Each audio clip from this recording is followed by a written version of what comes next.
Agricultura BR no ar, trazendo hoje em destaque para você o último relatório da Conab acerca da produção de grãos do Brasil. A previsão da companhia é de que mesmo que com uma produção elevada, os estoques brasileiros de soja caiam para o menor nível desde 2011.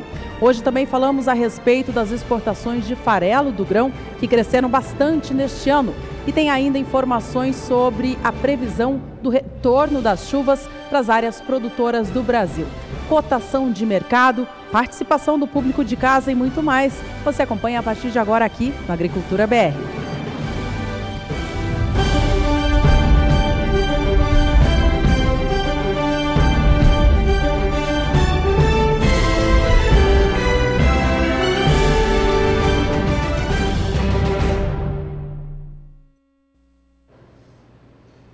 Uma boa tarde para você que acompanha a programação do Canal do Boi. O IBGE divulgou no seu censo agropecuário a projeção de que o número de cabeças de bovinos no país é de 171 milhões de animais. Este número traz alguma controvérsia no setor. Para falar sobre este assunto, eu converso agora com Jorge Zaidan, apresentador do programa Mais Pecuária e também aqui amigo nosso do Agricultura BR. Zaidan, boa tarde para você. Muito boa tarde, Juliana. Inicialmente, queria te cumprimentar pelo seu aniversário, viu? Obrigada, Comemore Zaidan. bastante. Tá certo. Bom, são números preliminares do Censo Agropecuário 2017-2018. O IBGE divulgou recentemente.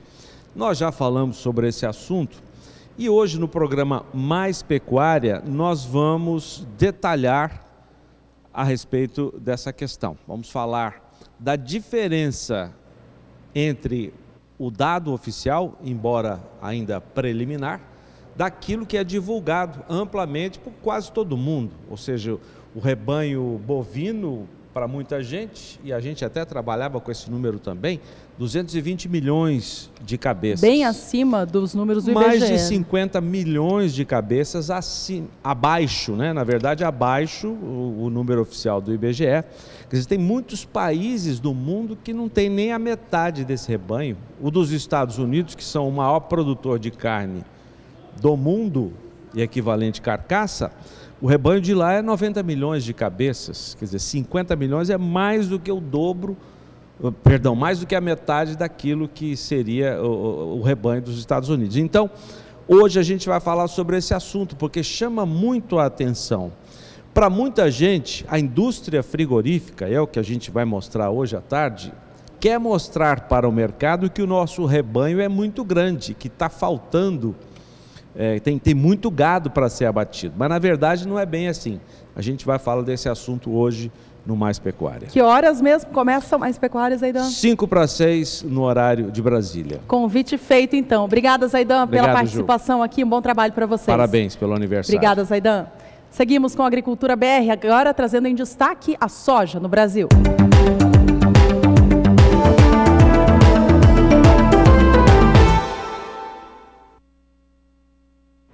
Na última semana, a Conab divulgou o 11º levantamento da safra brasileira de grãos, temporada 2017-2018, e trouxe uma nova mudança para a projeção da produção de soja do Brasil. A nova expectativa gira em torno de 119 milhões de toneladas do grão. Na tela você acompanha comigo as projeções da companhia para a produção brasileira da oleaginosa. E a gente relembra como o Brasil se comportou nos últimos anos em relação a este grão. Na safra 12-13 foram quase 81 milhões e meio de toneladas produzidas. Safra 13-14 superando 86 milhões. O crescimento não parou não. Temporada 14-15 foram 96 milhões 220 mil toneladas. Safra 15-16 houve quebra no Brasil por conta de fenômenos climáticos e aí tivemos uma certa redução, mas ainda assim fechando a safra acima de 95 milhões.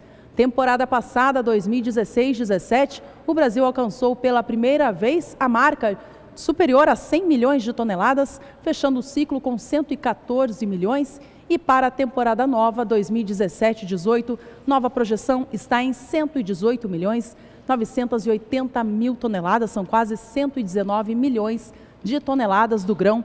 O Brasil está ali pertinho dos Estados Unidos na liderança da produção mundial do grão. O que chamou muito a atenção é que mesmo tendo a segunda safra seguida com uma produção acima de 110 milhões de toneladas, o Brasil deve fechar a safra atual 17/18 com um volume muito pequeno de soja em seus estoques. Seria o menor volume desde a safra 2011.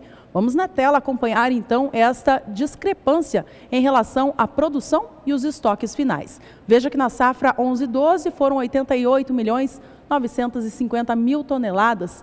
A gente vê ali no decorrer do gráfico o consumo por dia e os dias garantidos de consumo do grão. Há uma diferença muito gritante de um ano para outro. A gente chega ali até a última linha para ver já qual deve ser a projeção da safra 17/18, que tem a expectativa de encerrar com apenas 128.760 toneladas, que garantiria 4,95 dias de consumo, um volume muito baixo. A gente vê nas safras anteriores que esse estoque foi maior nas temporadas anteriores. Portanto, a mensagem que fica é de que a safra atual, mesmo que cheia, vai encerrar com volume muito pequeno de soja nos estoques nacionais, trazendo, portanto, a compensação de preços no mercado do país.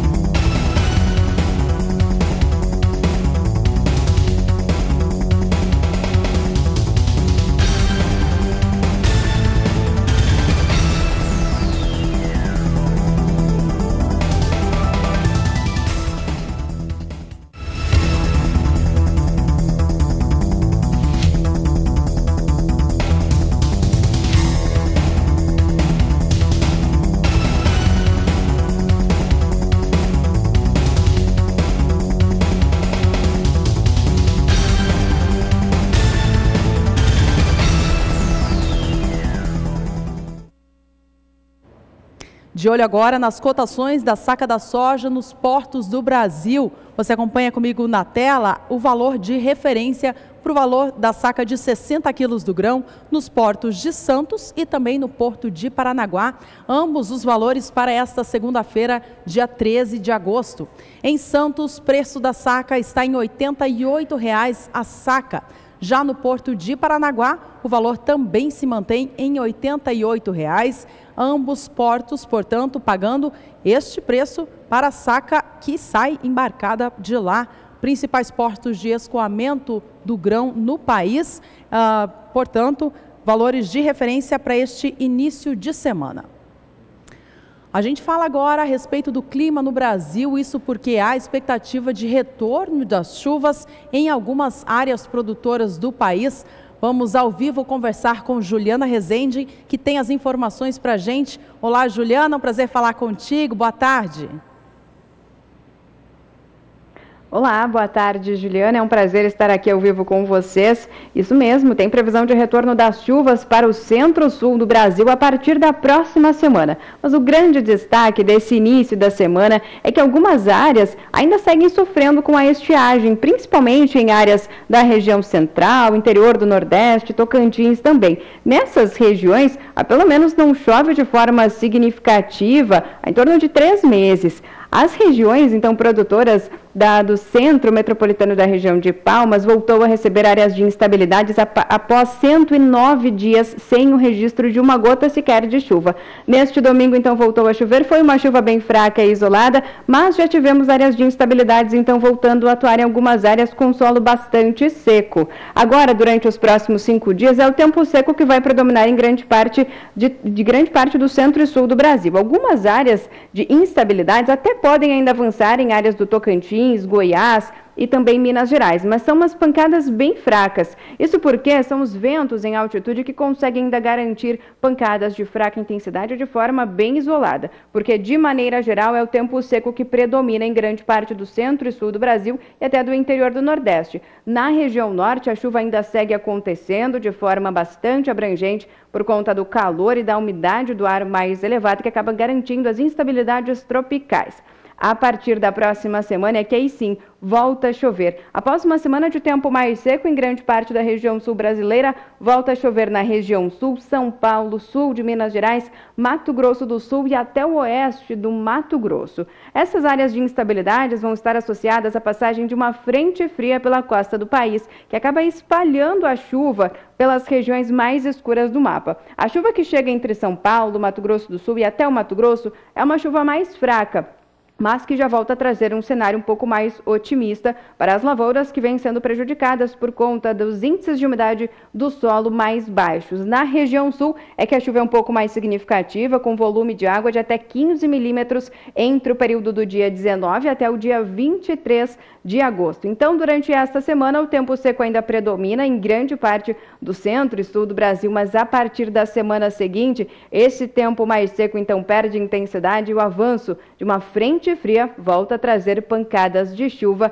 em grande parte do centro e sul brasileiro. Volto com você no estúdio. Ok, Juliana, obrigada pelas informações. Até breve. Por aqui a gente fala agora sobre a produção e a exportação de farelo de soja do Brasil, um dos derivados do grão que tem rendido também muitos lucros para o setor brasileiro. Isso porque, de acordo com a Conab, a produção de farelo de soja tem crescido ao longo dos últimos 7 anos. Na safra atual, 17/18, deve passar de 33 milhões de toneladas. É o que a gente acompanha agora neste gráfico. Veja na tela que a projeção atual gira em torno de 33.110.000 toneladas, um aumento de 2,8% na comparação com a safra 16/17. Que havia sido de 32.180.000. A gente relembra qual era a produção de farelo do grão do Brasil na safra 11/12. Eram 26 milhões de toneladas apenas. Veja como cresce em 7 anos. As exportações também sobem de maneira expressiva de acordo com a Conab. Neste ciclo atual, temporada 17/18, elas devem alcançar 16 milhões e meio de toneladas de farelo. Veja que na safra passada foram 14.170.000, portanto, um salto significativo de um ano para outro. A alta em relação à safra anterior é de 14%. Na comparação com a safra 11/12, o aumento é de 13,4%, uma vez que lá atrás a produção também foi em cerca de 14 milhões de toneladas. Já por fim, em relação aos estoques, deve haver uma queda no volume de farelo de soja estocado ao fim desta safra no Brasil. A gente acompanha nesta outra tela qual é a projeção da companhia. Para a safra atual, é esperado que fiquem em estoques 1.960.000 toneladas de farelo. É um recuo de 31,2% na comparação com a safra 16/17, que fechou com 2.850.000 toneladas de farelo em estoques no país.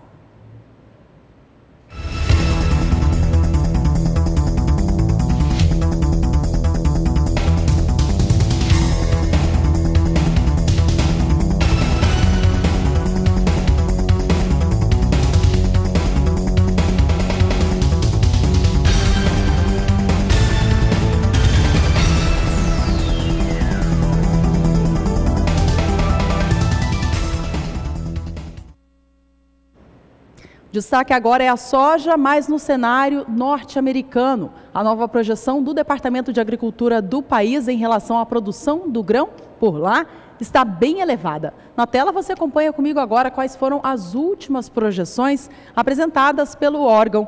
Veja que o comportamento negativo do mercado foi um reflexo direto desse relatório que a gente vê na tela. A nova estimativa oficial é de 124.800.000 toneladas do grão, o que seria um novo recorde e 4 milhões acima do esperado pelo mercado, além de 9 milhões acima do previsto há um mês pelo próprio departamento norte-americano. A gente vê na coluna, na cor azul, que a projeção fica em quase 125 milhões de toneladas. Veja como cresce em relação à coluna em vermelho, números divulgados pelo próprio órgão, mesma instituição, porém há um mês. A gente vê essa discrepância acontecendo então no mercado, números que chamaram muito a atenção. Agora a gente dá uma olhada nos números divulgados pelo órgão, mas no que diz respeito aos estoques norte-americanos do grão, informação importante de mercado que baliza os preços. Veja que os estoques finais projetados para o fim da próxima temporada, 2018-2019, ficaram muito acima do esperado.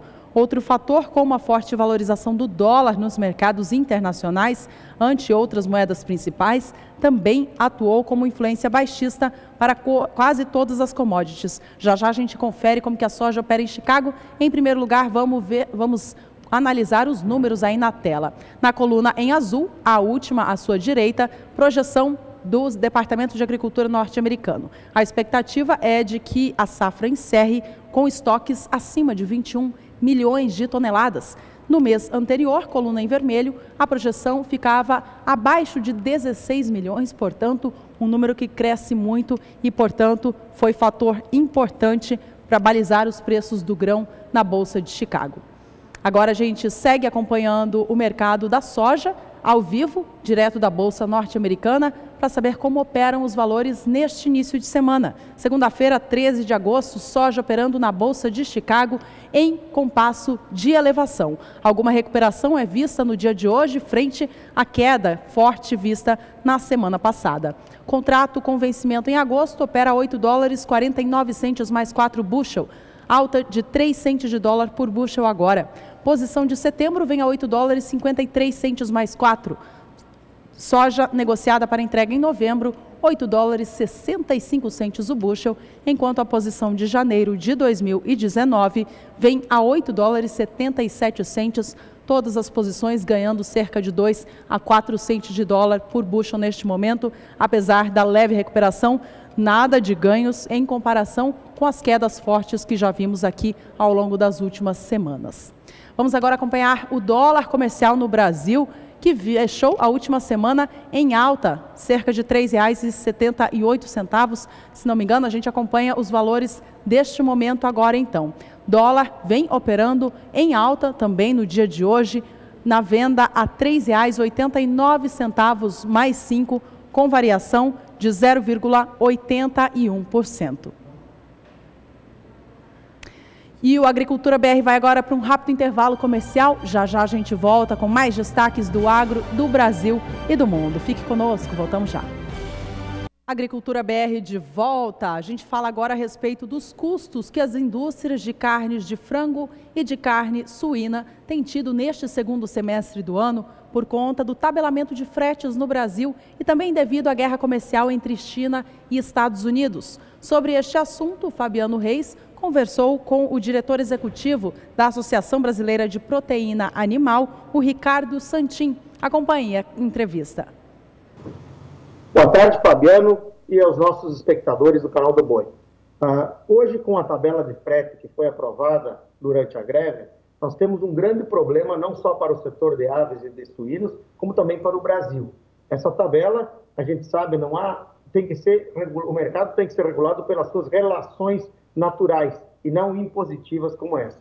A BPA defende que a tabela exista como uma tabela de referência para o setor, mantendo equilíbrio. O nosso setor, inclusive, é um dos que menos é afetado. Por quê? Porque ele tinha tabelas que já estavam dentro do que hoje está se colocando. Agora, quando se trata do grão, e aí há um impacto direto no custo, é muito aumento de custo e que está levando algumas empresas a comprar caminhões, está desvirtuando o mercado, trazendo, inclusive, imposição de penalidades para os setores que transportam grãos e para aqueles que compram o grão, seja os importadores, os exportadores brasileiros e os importadores de fora estão pagando mais caro, e agora aqui dentro do setor também. Então, acho que há que se fazer uma adequação dessa tabela. Para os próprios movimentos dos caminhoneiros, nós precisamos melhorar a tabela, que ela seja de referência e que ela mantenha a atividade.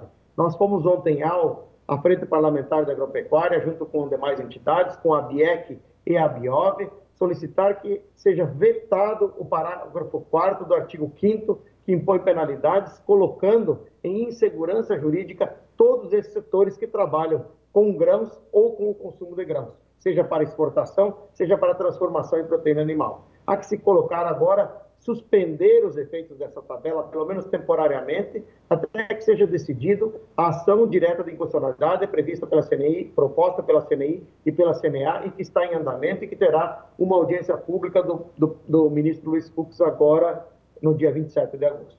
Nós não gostamos e nem apoiamos a guerra comercial. Nós somos o maior exportador de aves do mundo e o quarto maior exportador de suínos do mundo.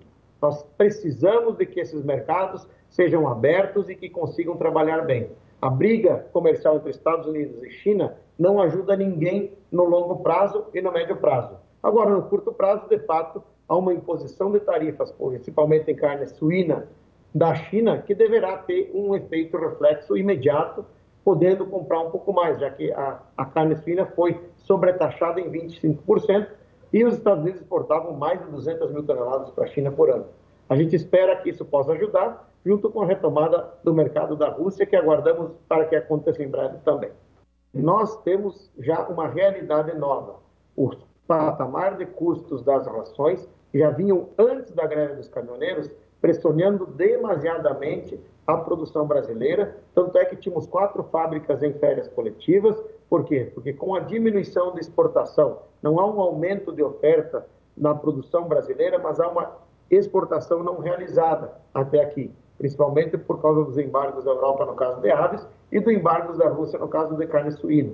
Essas duas situações levaram a ter um aumento de oferta no setor de mercado interno.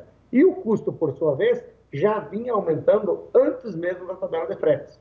Então, nós sabemos que o custo vai continuar elevado, há necessidade de repasse para o preço final do produto e a gente está trabalhando com essa pressão de custo. Agora, felizmente, estamos vendo a melhora, a recuperação das exportações, tanto em aves como suíno, esperando que a Rússia possa reabrir também, mas mesmo assim a China tem ajudado a amenizar o fato do banimento do mercado russo para a carne suína. E no caso da Europa, as empresas foram reabilitadas a vender carne in natura. Não a carne da cota que existe, a carne salgada, mas a carne in natura consegue ser vendida para a Europa e também tira essa pressão que havia. Agora, falando em custos, esta é uma realidade que vai ir pelo menos até o final do ano com custos elevados e as empresas não têm outra solução que não repassar isso para o nosso consumidor, infelizmente. Agora, depois de passar um ano com muitas dificuldades, desde o ano passado, o aumento de custos que está pressionando, a gente começa a enxergar uma luz no fim do túnel de recuperação do setor. Nós diminuímos esse mês, há também o problema dos dados estatísticos do MEDIC, que parece agora começaram a se regularizar, e você então começa a ter melhores informações e que demonstram que, na média dos últimos 4 meses, no caso de frango, exportamos mais de 320 mil toneladas e no caso de suíno, mais de 40 mil. Ou seja, são números inferiores ao que se fez no ano passado, mas não são números que possam causar problemas no mercado. Você começa a retomar a estabilidade do mercado e com as diminuições que houveram por conta do aumento de custos, você tem estabilidade para a indústria e para o nosso produtor, que é muito importante que o nosso produtor enxergue uma luz no fim do túnel de recuperação. Já passamos, creio, o pior do que a gente tinha para passar e esperamos terminar o ano de uma maneira um pouco mais positiva, com melhoras no ambiente econômico.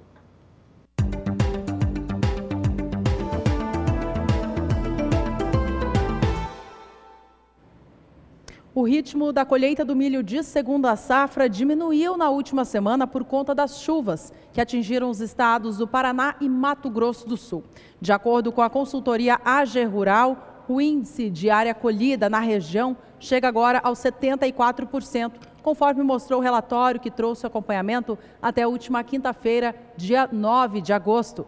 Na tela você acompanha comigo que este índice segue atrás do que o visto na mesma época do ano passado, quando 83% da área plantada com milho de segunda safra já estava colhida na região centro-sul do Brasil. As chuvas que estavam previstas para o estado do Paraná realmente chegaram por lá e acabaram atrapalhando as atividades de campo. Na tela você acompanha comigo agora os números da AG Rural que mostram o andamento dos trabalhos por lá. Até o dia 9 de agosto, 56% da área plantada, portanto, já havia sido colhida. A gente vê que uma semana atrás eram 45%, portanto, o ritmo foi um pouquinho mais fraco no decorrer dos últimos dias por conta das chuvas que chegaram no estado. O último gráfico à direita mostra o ritmo de trabalho observado nesta mesma época, mas do ano passado, quando 78% da safra 2016-2017 havia sido colhida, portanto, estando agora em 56%, a gente vê o atraso dos trabalhos nitidamente no campo.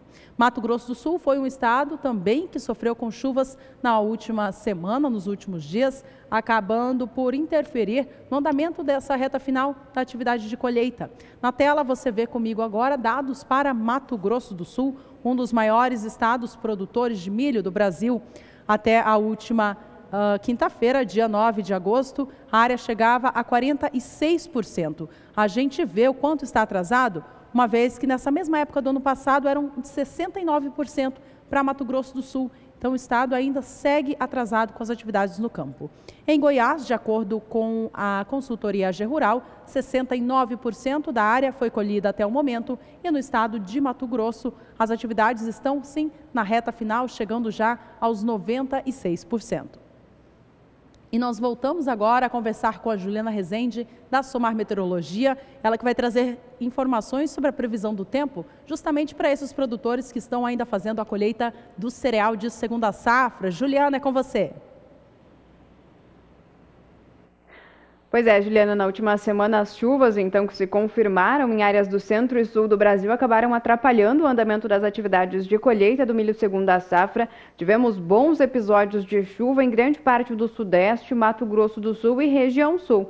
Tanto que os acumulados de chuva mais elevados ficaram em torno de 30 milímetros em apenas uma semana. É justamente por conta dessa chuva que a umidade do solo acabou aumentando em áreas do estado de São Paulo, sul de Minas Gerais, toda a faixa leste da região sudeste e até nas áreas mais ao sul do Mato Grosso do Sul. Na região sul, os índices de umidade seguem ainda bastante elevados porque por lá a chuva segue bastante frequente. No decorrer dos próximos dias, não tem previsão de chuva em grande parte do centro e sul do país. Apenas áreas de instabilidades muito fracas e isoladas vão provocar chuva, de forma com baixos acumulados e também de forma mal distribuída entre o estado de Goiás e sul de Minas Gerais. São pancadas muito fracas que não atrapalham o andamento das atividades no campo. Então, de forma geral, essa semana agora promete ser bastante satisfatória para o andamento das atividades no campo, como a colheita do milho segunda safra.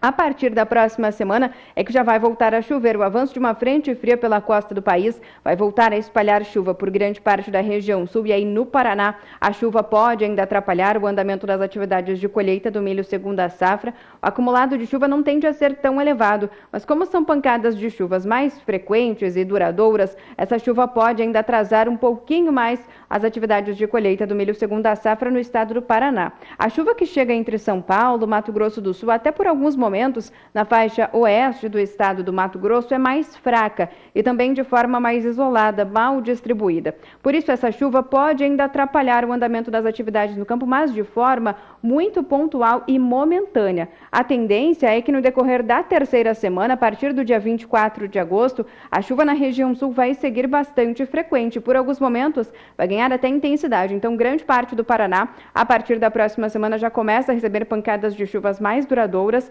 mesmo que não seja um volume de água tão elevado em grande parte do estado. Por exemplo, durante este período do dia 24 até o dia 28, o acumulado de chuva no Paraná fica em torno de 15 milímetros. Mas como são pancadas de chuvas mais frequentes, podem ainda atrapalhar as atividades no campo, como a colheita do milho segunda safra. Agora, grande parte do sudeste e centro-oeste ainda vão ter algumas pancadinhas de chuva entre a faixa leste do estado de São Paulo, sul e também oeste do Mato Grosso do Sul, mas de forma bem fraca. Nas demais áreas da região centro-oeste e até grande parte da região sudeste, é o tempo seco que vai predominar. Então, até pelo menos a próxima semana, as atividades no campo ainda podem seguir um pouquinho mais atrasadas em áreas da região central brasileira por conta de um avanço de uma nova frente fria, mas a partir do finalzinho do mês de agosto, esse cenário já volta a trazer um pouco mais, já volta a ser um pouquinho mais otimista para os produtores que necessitam de tempo mais seco, principalmente entre o sudeste e centro-oeste, para seguir em andamento com as atividades no campo, como a colheita do milho segunda safra. Volto com você, Juliana.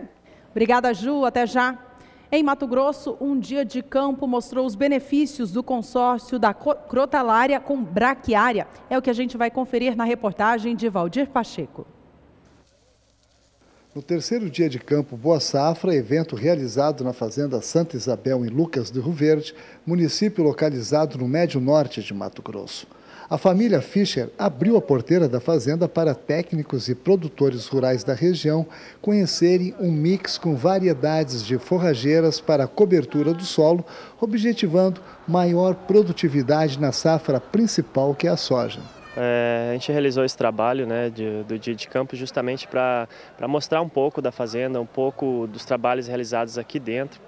A gente sabe que cada propriedade tem um sistema de trabalho, tem uma ideia um pouco diferente, mas aqui vendo a nossa realidade, às vezes a gente consegue introduzir uma ideia em cada produtor que ele consegue levar para dentro da sua propriedade, transforma ela, modifica um pouco, mas dá perfeitamente para ele conseguir trabalhar do mesmo modo como a gente trabalha aqui, né? Em uma das estações, o agrônomo e mestre em produção vegetal pela Exalc USP, João Dantas, apresentou o consórcio da braquiária com crotalária como uma das melhores opções para a correção química, física e biológica do solo. Então aqui o trabalho está feito com braquiária rusiensis e crotalária cloeuca, né? Foi feito um trabalho de escarificação, correção química de solo, mais as plantas de cobertura. Ainda há um mito muito grande da outra crotalária, a expectable, né? Com a cloeuca. Qual é a diferença? Quais são os benefícios de uma para outra? Ambas têm suas particularidades, né? No mix com a braquiária, a cloeuca se destaca pensando na altura que ela fica, no porte que é maior. Ela é uma planta que tem a capacidade de crescimento ali junto com a braquiária, né? Então, e também a questão da colheita, que fica bem bom. E o plantio depois também é bem mais tranquilo. A Spectabrus é uma crotalária que tem uma capacidade assim de controle do nematóide melhor e tal, só que o problema dela é você formar ela, né?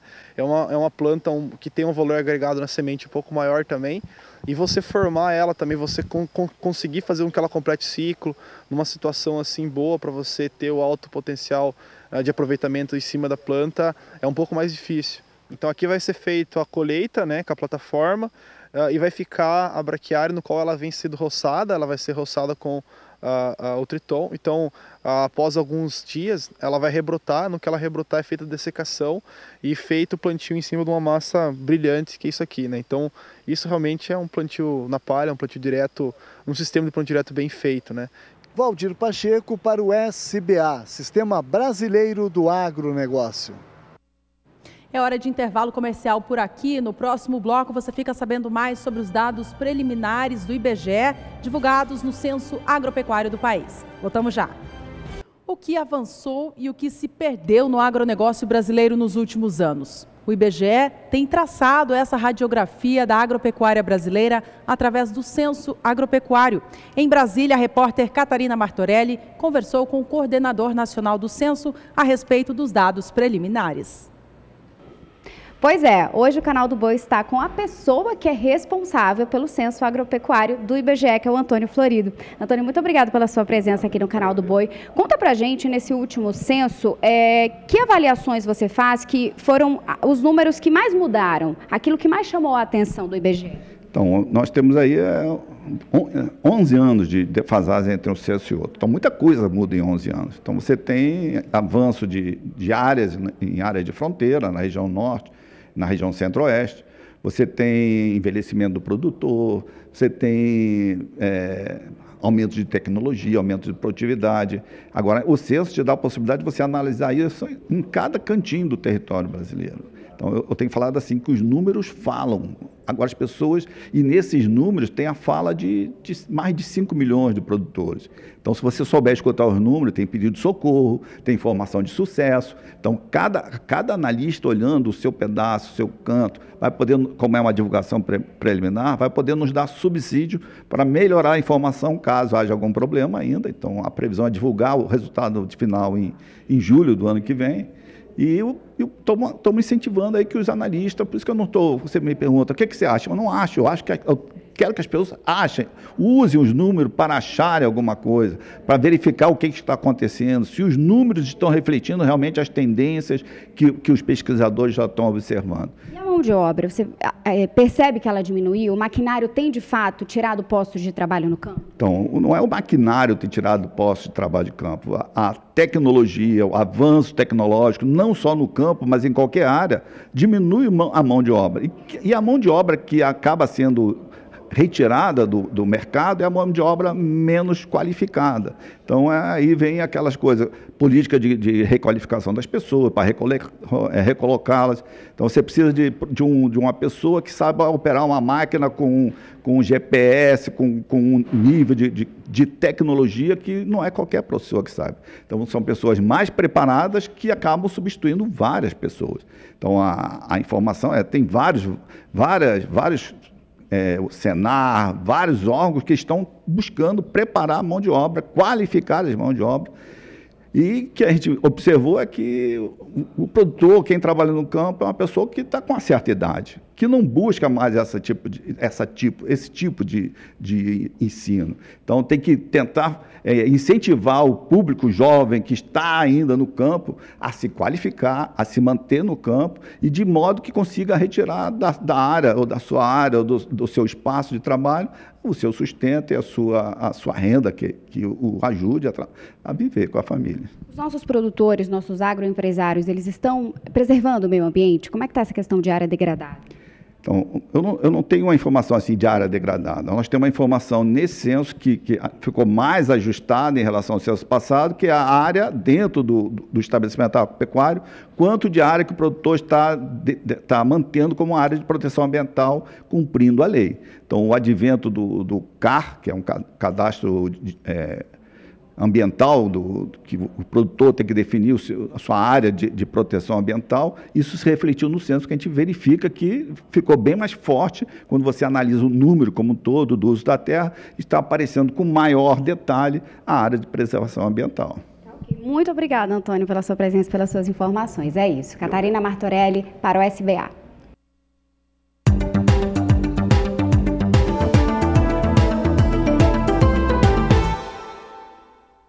O assunto de agora é bastante interessante para quem produz café, mas também para quem gosta de tomar a bebida. Você vai saber mais sobre um concurso que é realizado no Brasil e que avalia e premia os grãos de café de maior qualidade. Sobre essa competição, o Fabiano Reis conversou com Vanúzia Nogueira, ela que é diretora executiva da Associação Brasileira de Cafés Especiais. Acompanhe a entrevista. Boa tarde, Fabiano. Bom, o concurso Café Excelência a gente realiza no Brasil desde 99. Na realidade, ele foi concebido no Brasil, né? Foi dentro de um projeto que nós realizamos junto, que a BSCA realizou aqui no Brasil, em conjunto com a Organização Internacional do Café e as Nações Unidas, para a melhoria da qualidade, o incentivo da melhoria de qualidade da produção brasileira. Então, começa aqui em 99 e o ano que vem a gente vai estar completando 20 anos de realização do concurso. É um concurso que nós fazemos para a variedade arábica dos cafés e a gente está trabalhando em duas categorias, que são as categorias de via úmida e via natural. Vamos ter as duas esse ano e nós não temos grandes novidades para esse ano, não. A única questão que nós determinamos esse ano, na realidade não foi para o Brasil, foi para todo mundo, porque hoje esse concurso é realizado em nossos principais concorrentes também, além de ser realizado aqui no país.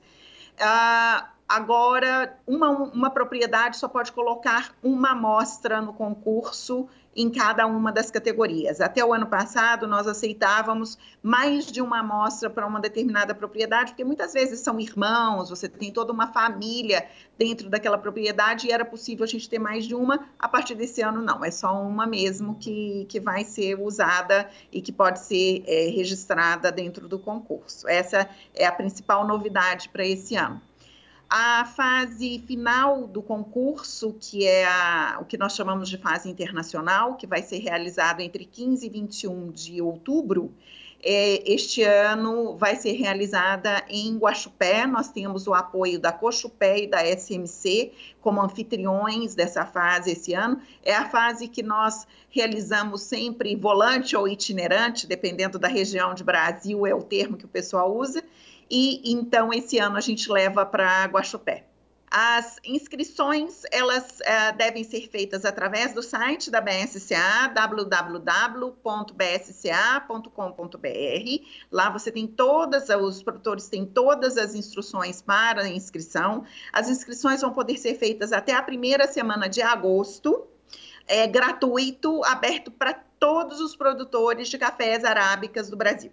É uma excelente oportunidade para a gente mostrar para o mundo a qualidade dos cafés do Brasil e que nós estamos assim incentivando e melhorando cada vez mais essa qualidade. Cada vez mais temos mais micro-regiões produzindo café no Brasil, o que é muito interessante. Micro-regiões produzindo cafés de altíssima qualidade, e essa é uma enorme oportunidade para se apresentar esses cafés, uma vez que esse concurso é considerado a maior vitrine da qualidade dos países que participam dele, ou seja, do Brasil também. É a maior vitrine de qualidade que nós temos, oportunidade para estar apresentando aí as qualidades de vocês. Eu incentivo muitos produtores a estarem conosco.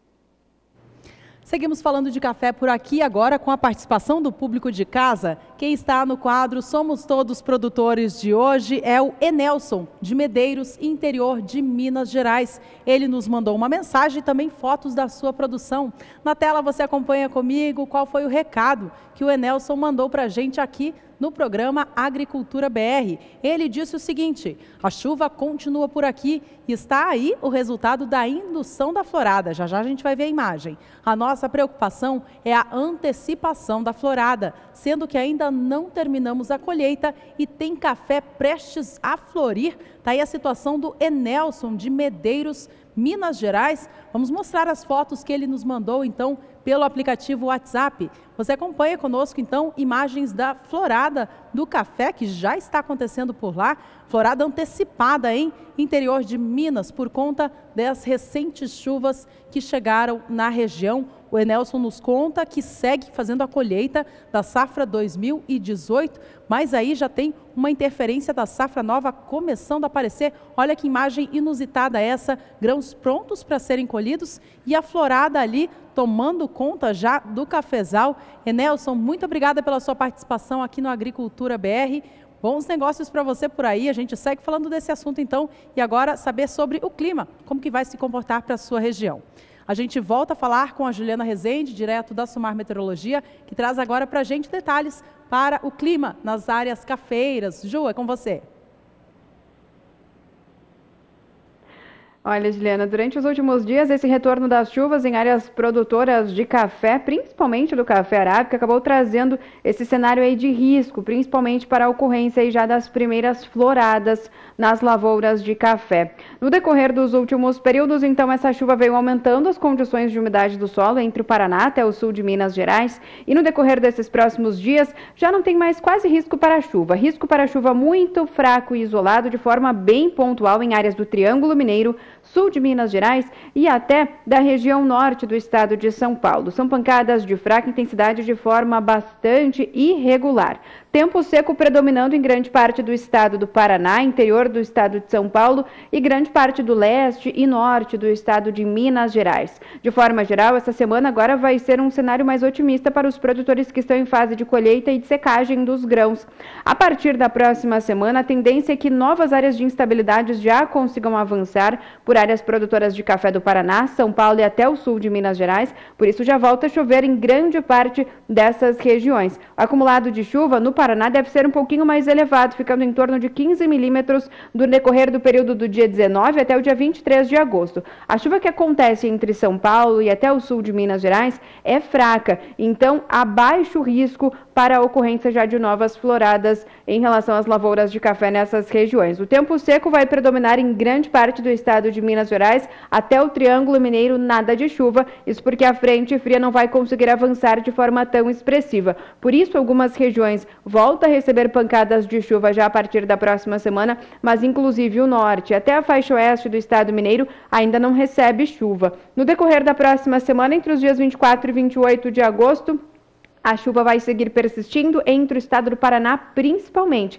Então, essa chuva do Paraná, que segue um pouco mais frequente, duradoura, pode ainda atrapalhar o andamento das atividades de colheita e secagem dos grãos de café. Agora, no estado de São Paulo, a chuva já volta a perder intensidade, tanto que o tempo seco volta a predominar no interior paulista e grande parte do estado de Minas Gerais também volta a garantir predomínio de tempo bastante seco e temperaturas em elevação. Então, durante as próximas semanas, tem algum risco da chuva ainda atrapalhar o andamento da colheita do café em áreas do Paraná e do estado de São Paulo.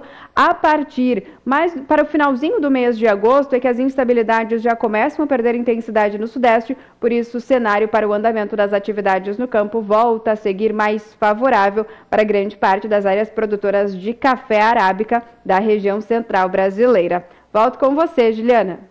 Obrigada, Juliana. Daqui a pouco ela volta trazendo em destaque previsão do tempo para a região nordeste do país. Por enquanto, seguimos falando de café. Vamos acompanhar os negócios na Bolsa de Nova York neste início de semana. Na tela você tem comigo os preços negociados na Bolsa de Nova York.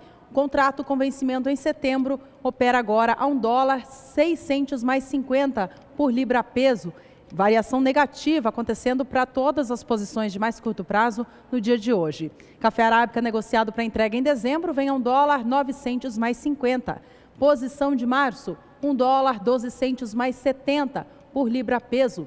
Enquanto isso, o café negociado em Nova York para entrega em maio a $1,1505 por libra peso. Todas as posições operando com bastante pressão, uma vez que o valor de referência é acima de $1,30 por libra peso. Você fica agora com cotações do mercado aqui no Brasil.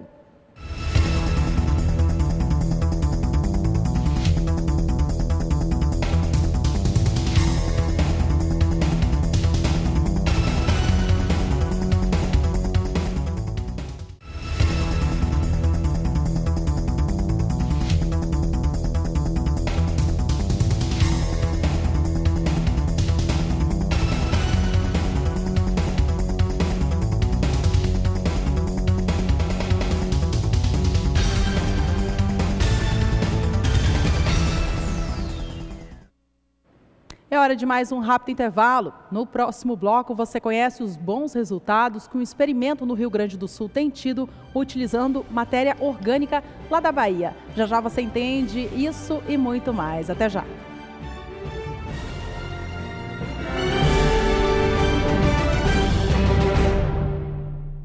Uma substância orgânica desenvolvida na Bahia tem sido testada em uma propriedade do Rio Grande do Sul.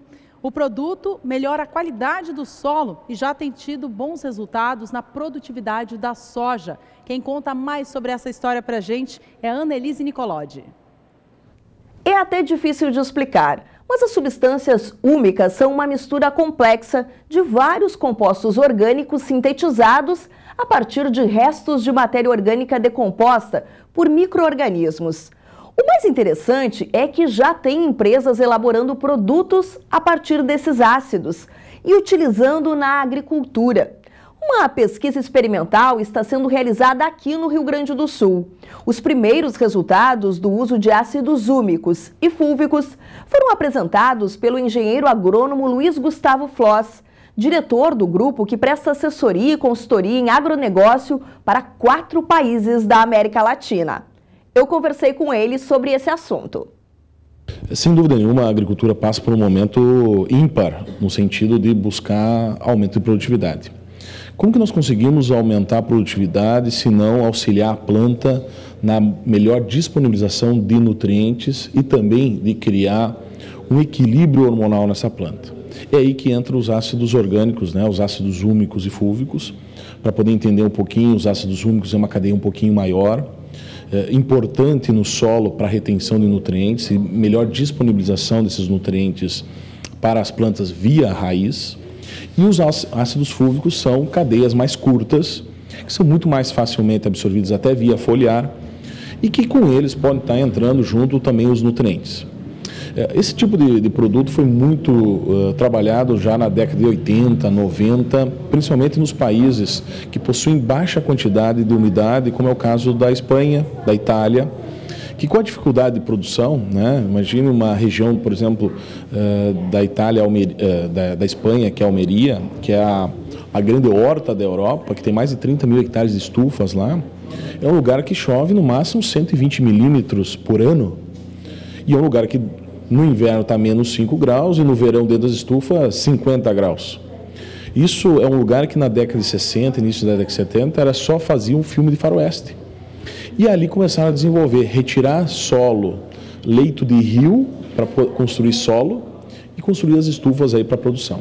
O que eles viram? Muito problema de estresse da planta por excesso de temperatura, baixa disponibilidade de água, não tinha água para fazer irrigação, tiraram água do mar, água salgada, dessalinizaram, mas mesmo assim ainda sobra sais minerais presentes, então a planta acaba tendo um grande estresse. E aí entra a questão das substâncias à base de substâncias úmicas e principalmente de cadeia curta, para minimizar o estresse dessas plantas e facilitar a absorção dos nutrientes. Então aí que nasce toda essa tecnologia.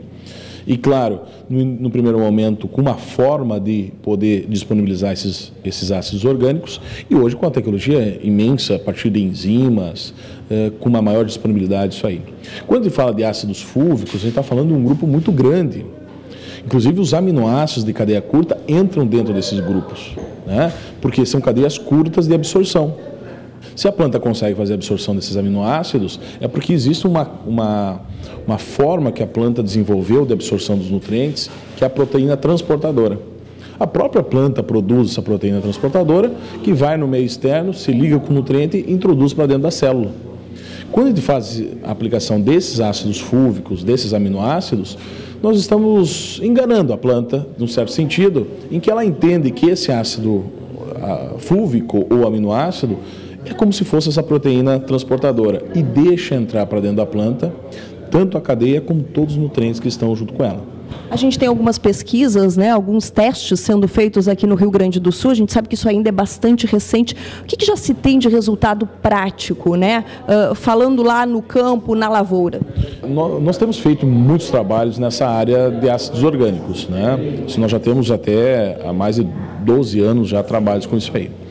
Mas produtos como esse que nós estamos discutindo aqui hoje, né, nós temos esse trabalho desse último ano na cultura da soja, com o objetivo justamente de ter esses ácidos úmicos no solo e os fúlvicos sendo absorvidos via foliar, né? Nós tivemos incremento de produtividade na cultura da soja, alguma coisa em torno de 5, 7, até 10% a mais de produtividade em relação à testemunha, somente com o uso dessas substâncias, no ano que essa última safra não foi um ano assim de extremo estresse, né?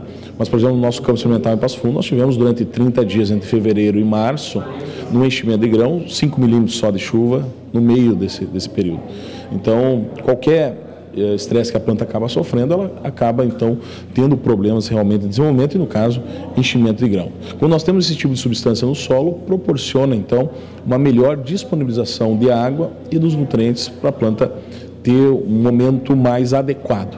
Por isso que tem um aumento de produtividade também. Eu volto com vocês aí no estúdio.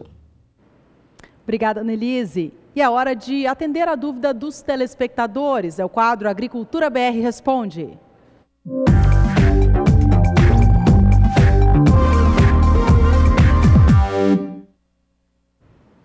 A participação de hoje vem lá de Ribeira do Pombal, interior da Bahia. Quem mandou mensagem para a gente foi o Joaquim Rabelo. Na tela você acompanha conosco o que ele fez de pedido aqui para a equipe do Agricultura BR. Disse o seguinte: gostaria de saber a previsão de chuvas para os próximos 3 meses, pois o nosso inverno foi fraco de chuvas. Joaquim Rabelo, vamos às informações então. Quem vai tirar essa dúvida para você é a Juliana Rezende, da Sumar Meteorologia. Voltamos com ela então ao vivo conosco. Juliana, e aí tem previsão de chuva para a Bahia?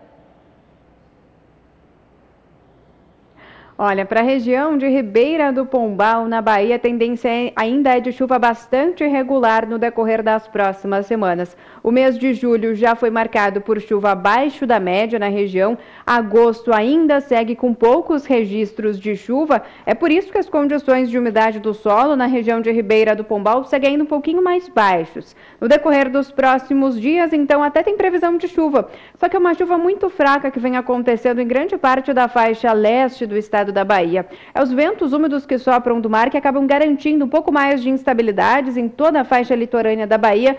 Por isso, até pelo menos o dia 18 de agosto tem previsão de chuva na região de Ribeira do Pombal, só que de forma fraca, irregular e bastante mal distribuída na região.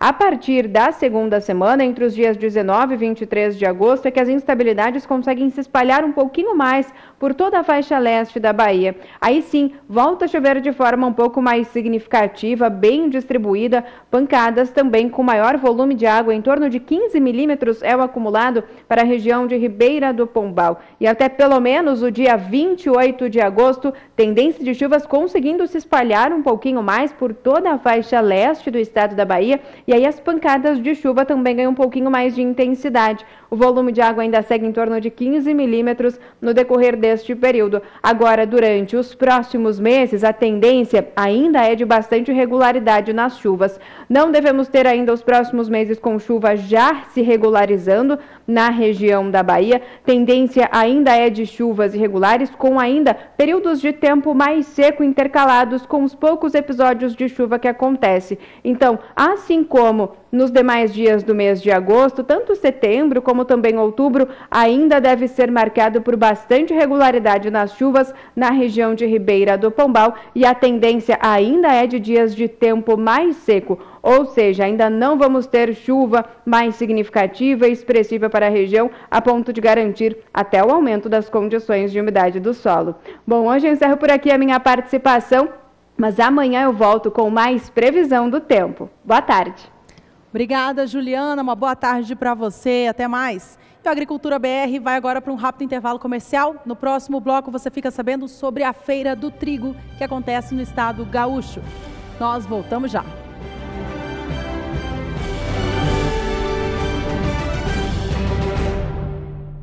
Estamos de volta agora com uma informação muito importante. Começa hoje o prazo para produtores rurais de todo o país entregarem a declaração de imposto sobre a propriedade rural, referência ao exercício de 2018. O período de envio da declaração termina no dia 28 de setembro. Anote aí a data para você não perder. A declaração é obrigatória para todos os proprietários de áreas rurais e pode ser feita pela internet no site da Receita Federal do Brasil. Vamos falar agora sobre a Feira Nacional do Trigo, que é realizada em Cruz Alta, na região noroeste do estado do Rio Grande do Sul. A edição deste ano tem uma novidade. Quem conta pra gente é Annelise Nicolodi. A diretoria da 15ª Fenatrigo apresentou a primeira Fenatrigo Tech, o inverno que dá certo.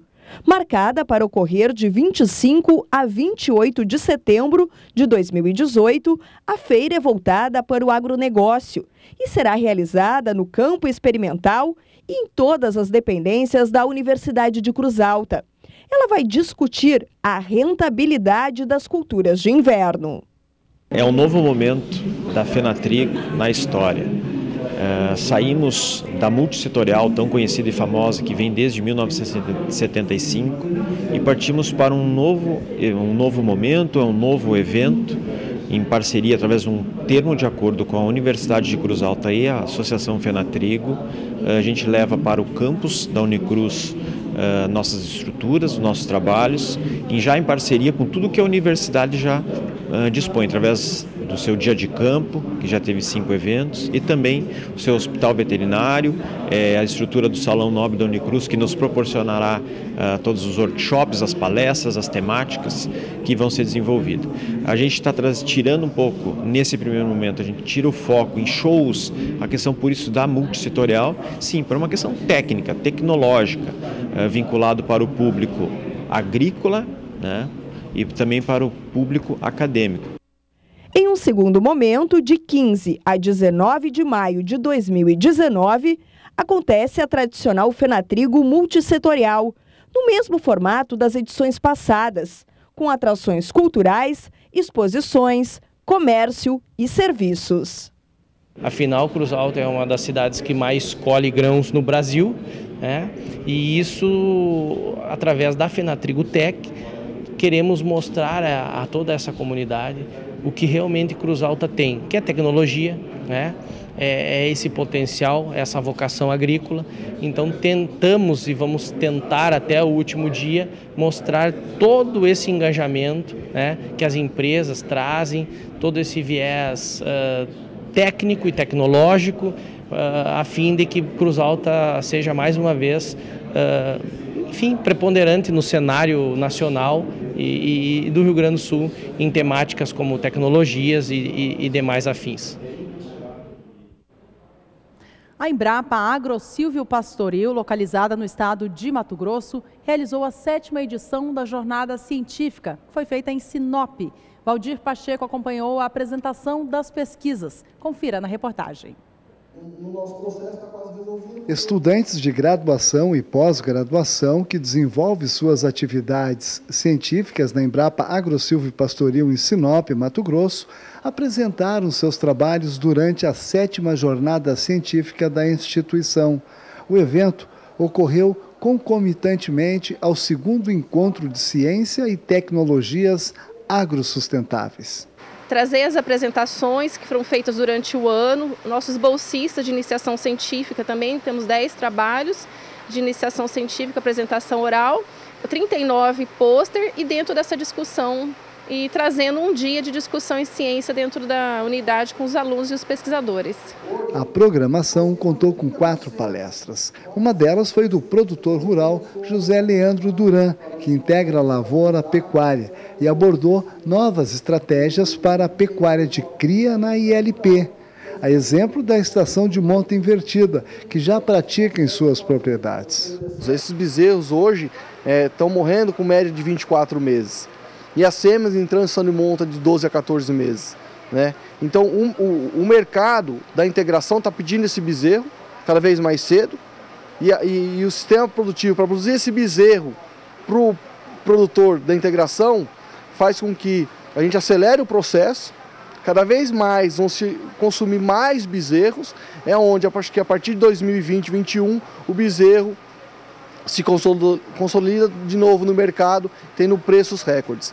A jornada científica é uma oportunidade para que estudantes, bolsistas e estagiários apresentem os trabalhos que estão sendo desenvolvidos e que tenham experiência de evento científico. O trabalho que nós trouxemos hoje para a jornada científica foi isso mesmo, o crescimento das árvores em povoamento mistos de eucalipto e acácia, onde nós fizemos o consórcio entre essas duas espécies, onde a acácia ela é uma fixadora de nitrogênio, né, uma leguminosa, em relação ao eucalipto, onde ela pode favorecer o nitrogênio para o eucalipto nesse tipo de consórcio. Nós fizemos o plantio dele em janeiro de 2015, onde teve o início do consórcio, e esse ano nós fizemos a avaliação em março de 2018. Meu trabalho, o objetivo dele é verificar em quais horários do dia, durante o verão, no Mato Grosso, que as vacas buscam mais a atividade de pastejo, né? Nós temos 3 sistemas, que é o sombreamento lateral, sombreamento intenso e o pleno sol. O pleno sol não tinha disponibilidade de árvores, sombreamento lateral a gente tinha árvores ao lado dos piquetes, em 2 renques, né? E sombreamento intenso com mais renques dentro da área. Aí como mostra aqui a figura. Em cada horário nós tivemos o comportamento das vacas no pleno sol foi que ela tentava pastejar em vários horários durante o dia. Só que devido ao ambiente mais agressor, mais estressor, o animal não tentava pastejar, mas retornava para outra atividade. Na verdade, a essência desse evento, ele nasceu, né, com esse propósito, né?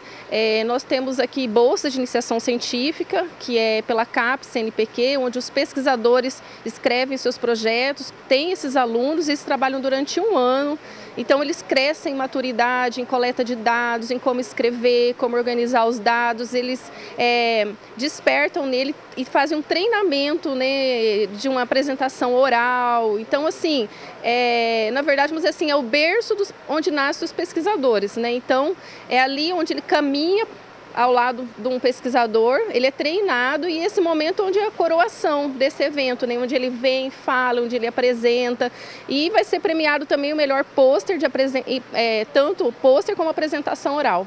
Valdir Pacheco para o SBA, Sistema Brasileiro do Agronegócio.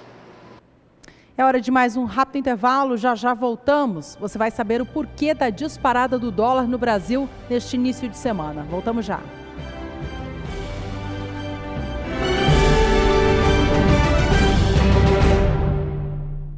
Já voltamos. O nosso destaque de agora é a cotação do dólar comercial no Brasil. A moeda norte-americana, que já havia fechado em alta na última sexta-feira frente ao real, dispara nesta segunda-feira. Quem vai explicar para a gente o que está acontecendo é a jornalista Sara Kirchhoff, direto da Bolsa Brasileira de Mercadorias em São Paulo. Vamos ao vivo para lá, então, falar com ela. Oi, Sara, boa tarde para você. Por que o dólar está disparado assim? Bem-vinda. Muito obrigada, Juliana. Boa tarde para você, boa tarde a todos. Estamos vivendo um momento chamado de aversão ao risco. Esse movimento ele é impulsionado por causa de uma tensão que está acontecendo entre os Estados Unidos e a Turquia. Isso porque a Turquia decidiu proteger um pouco a lira turca, a moeda local, revisando algumas ações do Banco Central turco, pedindo inclusive para a população trocar também os seus dólares e euros pela moeda local. E, além disso, há uma outra questão que a Turquia mantém ainda preso um pastor dos Estados Unidos, mesmo com o pedido de que ele fosse libertado.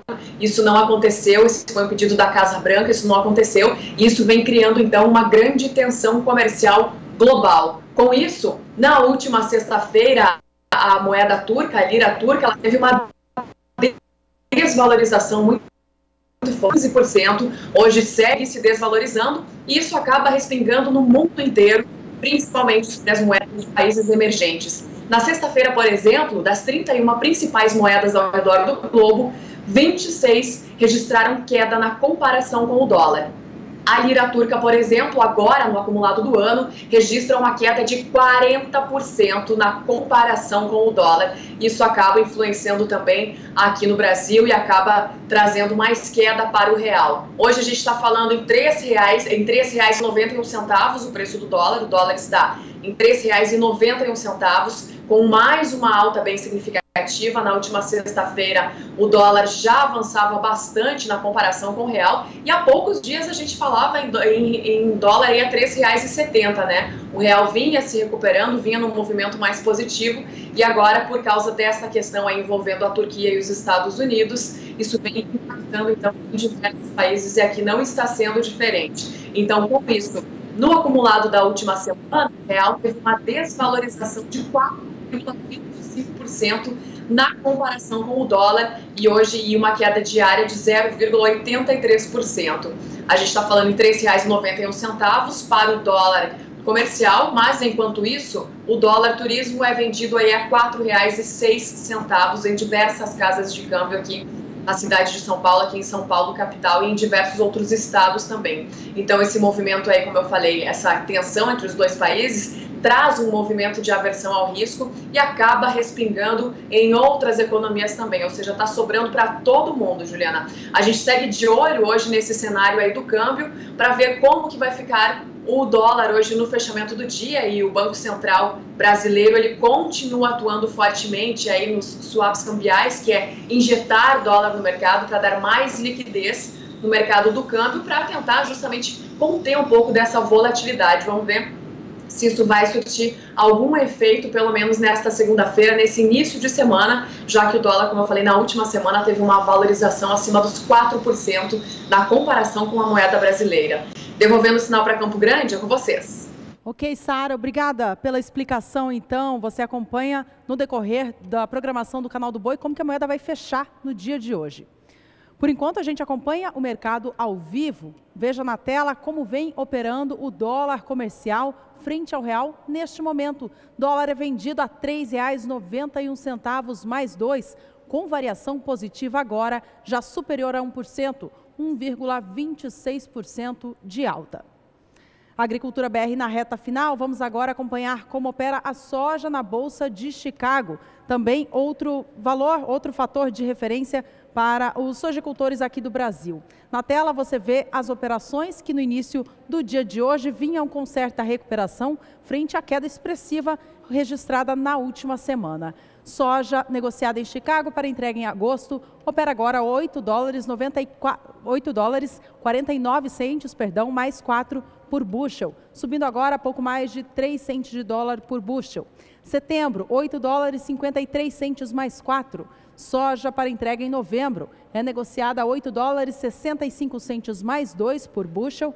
E enquanto isso, os contratos com vencimento já em janeiro de 2019 vêm a $8,77 mais 4. Forte queda observada para a soja ao longo da semana passada na Bolsa de Chicago, em virtude das novas projeções norte-americanas para a safra atual do país, temporada 2018-2019.